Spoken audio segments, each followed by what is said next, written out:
ভর সন্ধ্যায় কামারহাটি ২৯ নম্বর ওয়ার্ডে চৌধুরীপাড়ায় আদর্শনগর থেকে দুই দম্পতি ডাক্তার দেখার জন্য কামারহাটি ২৯ নম্বরে আসেন। সেই সময় দুজন বাইক আরোহী আচমকায় গুলি করে পালিয়ে যায়। দুজনের গুলি লাগে, তার মধ্যে একজন দম্পতি ছিলেন। দম্পতির স্বামীর কোমরে গুলি লাগে। ঘটনাস্থল থেকে ওই ব্যক্তিকে সাগর দত্ত মেডিকেল কলেজ হাসপাতালে নিয়ে যাওয়া হয় এবং কামারহাটি বেলঘড়িয়া থানার পুলিশ ঘটনার জায়গায় আসে। এলাকায় গুলি চলা নিয়ে আতঙ্ক সাধারণ মানুষের।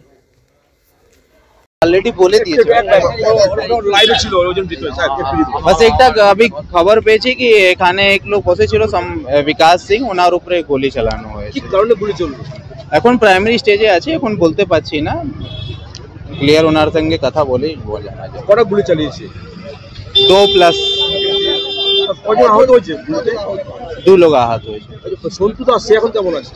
ও ভালো আছে, ওটা শুধু ওনার শুধু স্ক্র্যাচ টাইপের আছে। আচ্ছা, আর বিকাশ সিংহে কোথাও কোথাও গুলি লেগেছে? মেবি স্টমাকে গেছে, হসপিটালে পাঠানো হয়েছে। ডিটেলস একটু পরে যারা গুলি করতেছে তাদের কোনো আইডেন্টিফাই করতে? আপাতত না, আমরা প্রাইমারি স্টেজে আছে, এখন একদম জাস্ট প্রাইমারি স্টেজে আছে, আমরা চেষ্টা করছি। অবশ্যই ওটা भी ওনারশিপ ফিক্স হয়নি, কার আছে একটু পরে আমরা জানতে পারবো কি কার। কজন ছিল আততায়ী, কজন ছিল? মিনিমাম 2 লোক তো আছে। কটা বাইক চলেছিল? এখন ক্লিয়ার বুঝতে পারছি না, মেবি এক বাইক হতে পারে। গুলি করা চলেছে? 2+ বলছে। ঠিক আছে, থ্যাংক ইউ।